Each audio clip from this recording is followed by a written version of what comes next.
Welcome! Welcome to the YouTube channel. Hello? Welcome to the second episode of the channel. Hello? Welcome. So today, here I have the brilliant, the incomparable, the masterful Bova. Hi guys. She is a musician. She is a DJ. She is a producer, multi-hyphenate artist extraordinaire. So grateful to have you here, my and former roommate and sister. So I brought her on today because I just think that she has so many gems of wisdom. My life changed literally a year ago when I met you, and is continuously changing because we are both obsessed with self-growth and expansion. Facts. No, literally, I tracked her down. I was like, hey, I don't want to freak you out or anything. I wanted to call her every day after we'd hung out this one time. She said that at the beach. She came to a photo shoot, and apparently she never comes outside. She hates going outside. We lived together. It would take like tooth and nail for me to get out. You'd be like, you're gonna have fun when you're there, and I'm like, but like, what time are we going? You're like, I told you 8 times. It's 8 o'clock at night. It would be like, okay, we're gonna go somewhere at 8. She would be like, yes! Oh, I'm so excited! Oh! And then I'd be like, you mean like 8? Like for real 8? No, then she would call you at 7:30 in the bathroom, washing her face. Like, hey, so is it at 8? You know what time it is, don't? And she'd be like, yeah, okay, Tight. for sure. And then hang up the phone. I'd be like, Sorry guys, I'm working on it. no, you're so much better now. Yeah, I am. I commit more or don't. I commit to not committing more. By the way, it's the truth. Yes, but I tracked her down. I was like, because it was a moment. We had like a lot of aha moments, and And that's why you're here. yeah, in short. Yeah, right. In short. And that sums it And up. look, I have us on a time schedule because I know us will talk like forever. Okay. No, sorry. Oh my god, don't feel stressed. She's like, shit. No, I wanted to bring you here because I think it's so brilliant what you do and how you've come to you and what you do, right? So you are a musician. You're also a vocal coach. Before that, you built a whole brand around yoga and cycling. Like, you've created these different versions of yourself so that you can have the becoming of where you're at now. And I just think it's so brilliant how you talk about the voice and how there's so much, and it's because it's so connected to the throat chakra. I mean, you know, because you've done yoga, you understand chakras, and so I'm here to just talk to you about that, like how that works and what you do to get the clearest version of that. How do you go about vocal coaching? Vocal coaching, so I'm a teacher for the Vocal Workout, which is a company based in New York, and the woman whose method I teach, her name is Alana Martin, and she created this entire method that allows you to put a thought underneath all of the things that for most of the time, you know, you'd be like, how do you do that? And you'd just be like, I don't know, I just do. You know, back in the day when they were in church, like, it wasn't like, we're gonna bend your knees and then you're gonna think of the tone like this, and then they just well heard and then they did it. And they allowed it to flow through them, and you would try it in that way. Or even, you know, you think about a tribal person, their knees are bent, their belly is out, and think about like a child walking around, knees bent, belly out. It's not because they're full, but they're breathing. They're still touching hot stuff. They're still jumping off of high stuff. They're not self-conscious yet. No, they're still questioning life. They're just doing stuff. And it's not until they get the, hey, no, stop. Hey, no, stop doing that. That's wrong. No, don't do that. That's wrong. Like this. Yeah. Then you start taking that innate grounded self and you start bringing it up here. And your fear self then becomes where you sing from, where you speak from, where you live from. Look at that. Where you sing from, where you speak from, where you live from. And that's the pressure of the world's insecurities, not your own. Yeah. So then you take that around with you, and especially in your singing voice, because the voice, it's a weird state, like the voice is the voice of the soul, but it is like your singing voice, I feel like, is your really true essence of your soul. That's why, you ever heard a singer that maybe didn't sound the best, but you still believed them, so it didn't matter? Yeah. Their notes weren't perfect, maybe they just kind of talk singing, but they're being authentic, and their story is real, so you still love them just the same. Do you think that that's like the same thing like with tone? Because the way that you're talking about like the singing voice being such a big thing, do you think that makes a difference even with like the speaking voice? Like it's all kind of goes in tandem, like where you resonate from when you're speaking, like people who are insecure, they kind of talk up here and it's really fast and it's, you know, here, and people who are insecure when they sing, I assume they're always jumping the gun instead of following the timing of the song, right? It's all connected.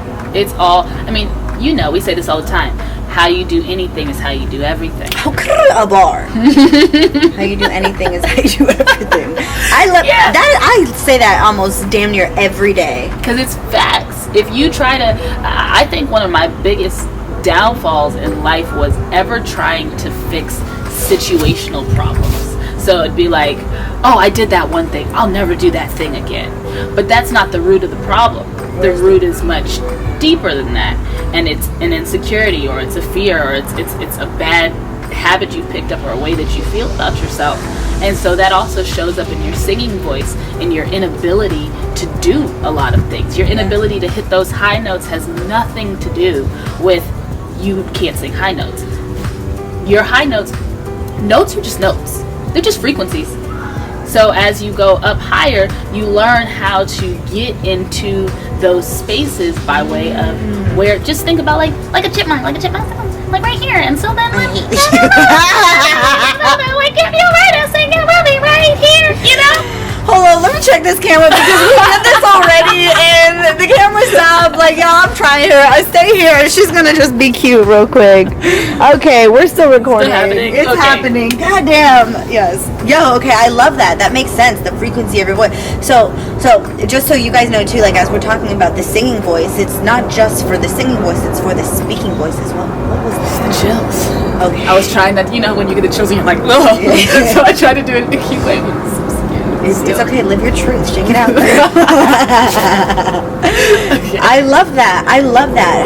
How you do anything is how you do everything. So whether it be for us singers that are watching, right, or just for us people that struggle with public speaking, having your voice, it's something so much deeper than it just being like, I don't like to speak in public. Well, there's an insecurity that you have there that you're not tapping into.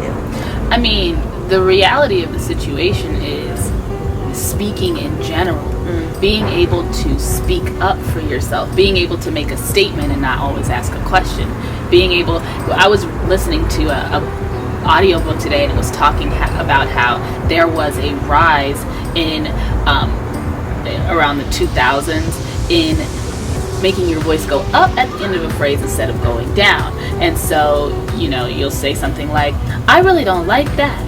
I really don't like that. I really don't like that. Instead of, I really don't like that.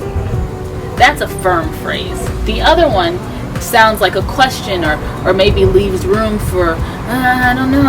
Like almost like, how do you feel about that? Yeah. And so you're never actually coming into the room. Yeah. God, I love that. Because you're right. The way people who understand voice and understand the practice of using your voice for something, for forward movement, you understand that there is music in everything, right? And the music of someone's voice is really a telling sign for their emotional body. I mean, think about it this way. There's a reason why when you walk into a room, it's very different than some other people who you may know. It's the way your voice shows up. How is that? Like, how do I walk into a room? Tell me. Well, just, I mean, you know, you're creating this YouTube channel now because people love to hear you talk. I love to hear you talk.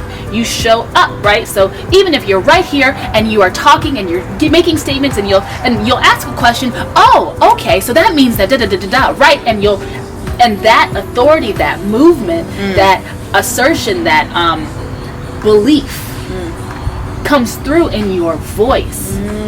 It's the reason why, a pastor, a good one anyways, can really lead people anywhere. Because he's talking like this. And if you want to know, there's a rhythm, there's a pull, there's a push, there's a question, there's an answer, and that is what there's an action for everything they're doing, and they're clear about the intention and the action via the tonality of the voice. Yeah. Yes.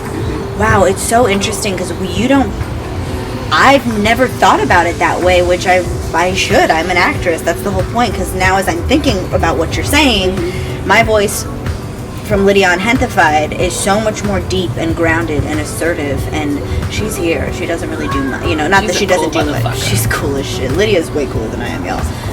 But Amanda on Vida she's a little more insecure because of who she's around, and she knows that she offended people before, and so she's just like really, it's interesting. You're right. I did not realize that my voice was different until Julie pointed it out. And I was like, I wonder why. But because the energy itself came through, but I wasn't paying attention. But now, thank you for that, because that might even give me more of an edge on the other character. I feel like I'm yelling because we're in the hood and everybody had the damn music on. Goddamn! It's always something. It's always... Nothing was funnier than that person yelling at when you were making that initial video. Sweetest video. I'm like, and find your... That's exactly what it sounds like. I was like, peaceful, yeah, for real. No, I love that. You're giving me a whole new vantage point on finding my voice, and now even when I speak to people, I'll be more intentional about listening and hearing everything. I'm so sorry, this music is so loud, guys. That's okay, but can you hear the silence when there's noise around Eckhart Tolle? And I can hear myself. No, I do. I love that. I love that idea. It's the truth, though. Like your voice in general, the intentionality behind it when you speak. It's almost better that you don't speak until you're ready to speak. You'd be better off not speaking and just observing and listening, and then deciding to come from an authentic place to insert yourself into the room. Come from your guttural. Wow, because then it's real. It's it's the truth, and your voice will resonate. Like it all begins to align. Wow, that's why chakras are so important. Yeah. Because you really undermine yourself when you're speaking from an authentic place, because most people can see it. They don't know why they feel like. Some people know. Some people are in tune. I see what's happening there. But a lot of people, you don't know what it is, but you know something's. But this is a tool that you're giving us right now, because you don't know until you know, and you don't know that you're doing it. I never realized that sometimes when I would cut, people would be like, God, you're being annoying, you're being this. It's because in the vibration that I'm giving off via my throat chakra, right, via the energy that I'm giving with my voice, because it's not interconnected, because I didn't understand that there's a through line here. Yeah. You had said something. Oh, look at that. You better let us know. Let me check this camera again, y'all. I know this one's going to be annoying because I'm going to keep checking. All right, we're still recording. They won't always be like this, okay? You had mentioned something about the chakras the first time we did this video. And it wasn't recording, that's why I keep checking. About how the crown chakra needs to stay open to receive, and the root chakra needs to surrender. So essentially, you're just an open vessel of consciousness continuously flowing through, right? Yeah. And I think when you had said, like, just even that visual of understanding how your voice, obviously, because it's all going through, until you have that knowledge, you won't be able to apply it into your life. Yeah, and even when you have that knowledge, you have to practice the knowledge. Otherwise, they call it lip service. I was lip service for years because I retain information well, and I know when information is good. I know that I should, but the practice of it, people will be like, wow, you're so prolific. And you get around me in a relationship, you're like, wow, you're so crazy. Like, how I'm just kidding. We're all a little crazy. I'm improved. I better know. Notice me. Yeah, for real, right? I totally feel that. But Yeah, so you can have all the wisdom in the world, but it's the same. We were talking about, your voice is mind, body, spirit. That's why I teach a holistic vocal coaching, because I can tell you all day, do this. But if your subconscious mind, aka how you feel about yourself, your esteem is not there, then that fear response is going to supersede what your body is being told to do all day. And then that's going to show up in your voice. So I'm doing a book club right now, and we're reading the 4 agreements, and the one that came up this week was be impeccable with your word, because it talks about how every time you say something, your words, you're casting a spell.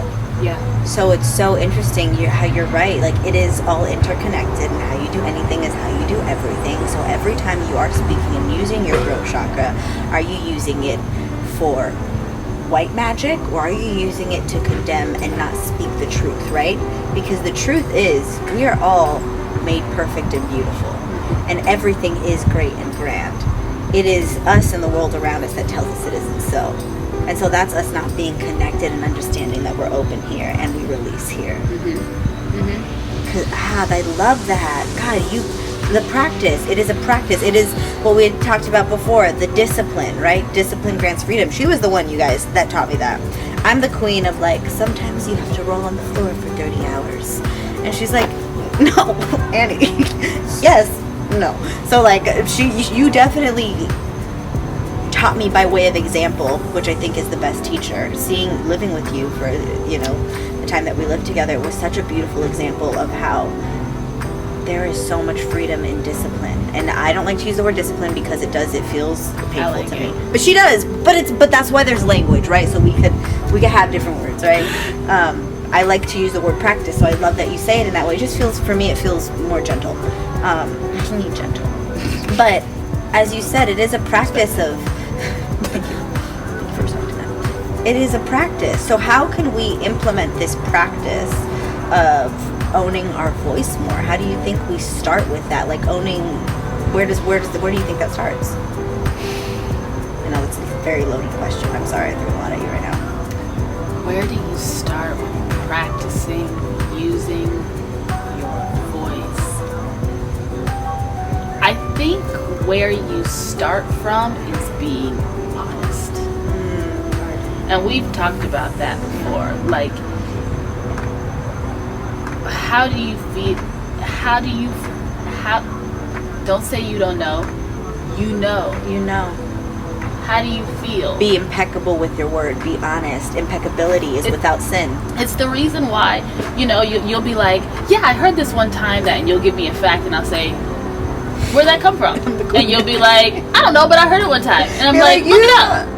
Just like, because I used to do the same thing. Yeah. And I was with a not as nice person who was around at that time, who would get really upset about the fact that I was giving them this, like, information that I heard one time through the grapevine, and I never looked it up. Yeah. And so, but when you get into this habit of looking things up, then you have knowledge that you know is real. And when you have knowledge that you know is real, that you can stand on, then you have more confidence. And then when you have more confidence, then you're more apt to speak from your authentic self, because you actually believe in what you're saying versus just maybe here, maybe just there. speaking to speak. The way that you get confidence is you have to try, first of all. But when you have information, it's way more easier to be confident than it is when you don't have the information. So be honest. That's definitely a beginning step. And now my brain, as we were talking, I was going through the file of what we had talked about. Speak when you have something to say, not just speak with intention. So speak honestly and speak with intention. God, I love that. Speak honestly and speak with intention. Start to listen to the frequencies of certain people's voices, of your own voice. Yeah. The syncopation, the timing, the music in it. Exactly what you said, how when you go up, because it's, it's usually when you think of it makes me think of when you're like, hey, so I was wondering if I know that I'm about to ask you some bullshit. Yeah. When I do that. Hey, wow. I don't need to be afraid. Wow, I love that. Oh my God, you guys, what? Queen, that's... You, first of all, I'm so impressed. You are sitting with such poise. I'm frozen over here. Are you cold? What? I'm looking at you. I'm like, she looks so comfy. I am really comfy. I'm over here like. Grab the blanket, sis. Grab the blanket. We try to be cute, but grab the blanket. That's okay. Yo, you guys, this has been an amazing freaking session today with the incomparable Bova. You can find her on Instagram at callmebova. She'll be tagged somewhere. I don't know how this shit works, but she'll be tagged somewhere. We're getting it together. This is only my second video. Remember, be comfortable with being bad at something so that you can learn to be good, and I promise the next one will be even better than this one. But I fucking love you. I'm so happy that like you're in my life. I'm so grateful that you were able to share all of the gems that we get with each other. I see you, I recognize you, I love you so much, and I'm so grateful for you guys. You're the best. Call me Bova. Follow her, you guys. This woman is brilliant. Is so brilliant. Is so brilliant. All right. Mwah. Bye. Bye.